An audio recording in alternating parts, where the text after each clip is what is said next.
Dans nos quartiers avec Géraldine Noël, bonjour. Bonjour. Et direction aujourd'hui plaisir, plus précisément dans le quartier du Valibou, à la rencontre d'une association d'habitants qui ont décidé de reprendre en main leur sécurité dans leur quartier.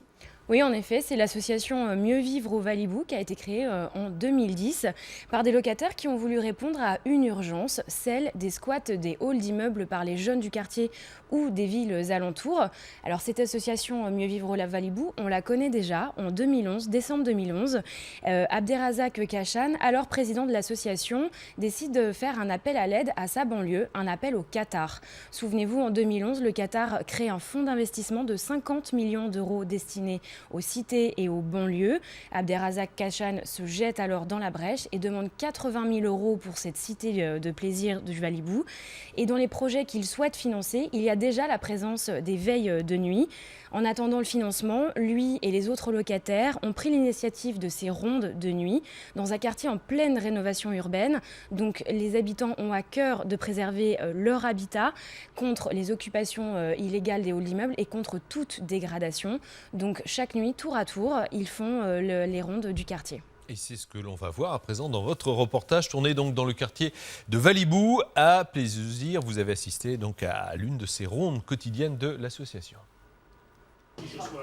Après leur journée de travail, quelques habitants se retrouvent dans un local collectif au numéro 7 du Valibou. Ce soir-là, avant la ronde, ils tentent de motiver les jeunes du quartier pour leur demande de salle de sport. On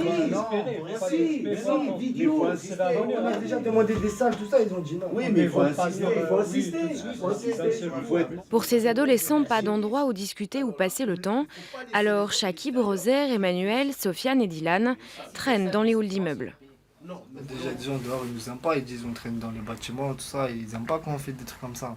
Mais nous, on n'a pas d'endroit où aller, donc on va pas. Il fait froid dehors, tout ça, donc on est obligé de se mettre dans un bâtiment pour parler, tout ça. Il y en a, ils nous disent arrêtez de traîner ici, nanani. Il y en a, ils sont d'accord, ils nous disent c'est pas grave tant que ça fait pas de bruit. Il y en a directement, ils cherchent pas à comprendre, ils disent ouais, vous faites quoi ici, sortez. Mais on les écoute quand même, mais on va changer de bâtiment, c'est la seule chose qu'on va faire. Allez, alors c'est pour la ronde d'aujourd'hui. Équipés d'un brassard pour mieux se faire repérer, les membres de l'association partent en ronde dans le quartier par petits groupes. À leur passage, Abderrazak et les autres en profitent pour constater les nouvelles dégradations dans les immeubles, pour les signaler au plus vite aux bailleurs, mais aussi pour s'assurer de la tranquillité et de la sécurité des autres locataires. Les feuilles, tout ce qui est publicitaire, c'est dangereux. On ne sait jamais quelqu'un qui met le feu là-dessus. Voilà.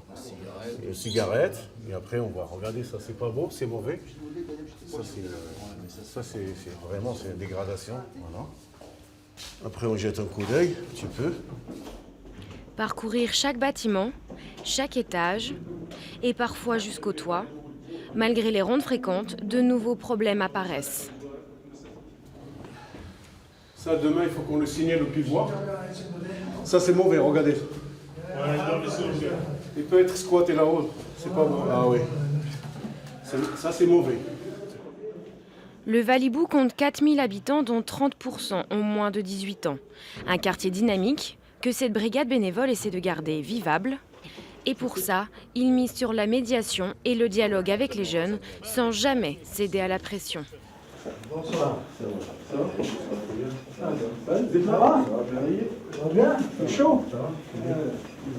Non, on n'appelle pas la police, on n'a pas besoin de la police. C'est vrai, on est entre nous et notre jeunesse. C'est nos enfants. C'est nos enfants. Si vous avez un voisin et vous êtes ami avec son père, à quoi ça sert d'appeler la police? On n'a pas besoin. La médiation bénévole. Des bénévoles qui demandent à être reconnus par les autorités comme correspondants de nuit, un statut qui leur offrirait des moyens d'action. Alors Géraldine, on le voit, les habitants du Valibou, eux, souhaitent une nouvelle structure, ce sont les correspondants de nuit.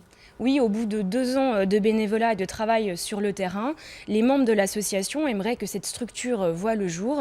Ce dispositif il a été créé en 1996 à Rennes et fait vraiment partie de la politique de la ville en matière de prévention de l'indélinquance. Alors dans cette chronique, dans nos quartiers, on a déjà vu un exemple avec les médiateurs de nuit à Bobigny. C'était un reportage de Ségolène Chaplin.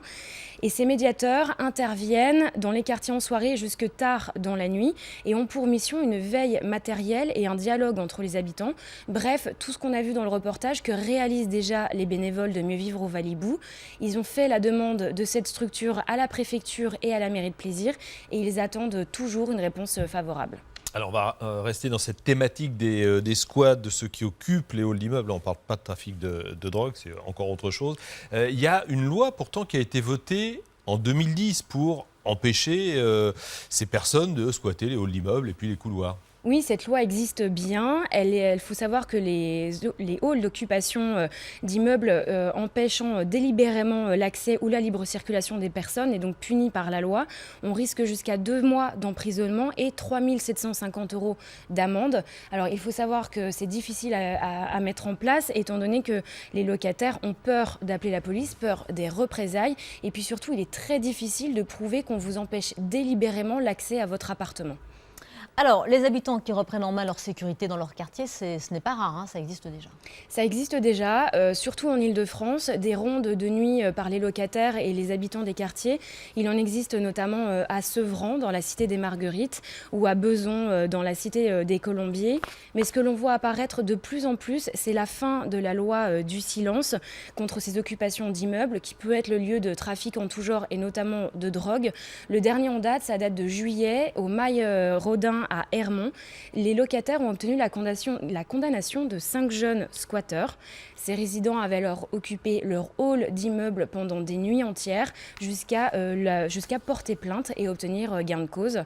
Et enfin, le tout dernier exemple qu'on a qui a été très médiatisé, c'est dans le quartier de Oisem, à Lille, où des locataires ont pris des tables, des chaises, du café, ont passé la nuit entière dans des halls jusqu'à prouver aux dealers qu'il ne fallait pas qu'ils squattent leur hall d'immeuble avec un seul message: je veux rentrer chez moi tranquillement. Ah oui, de temps en temps, il faut savoir se révolter, se faire respecter. Merci beaucoup en tout cas, Géraldine, pour ce reportage et toutes les explications.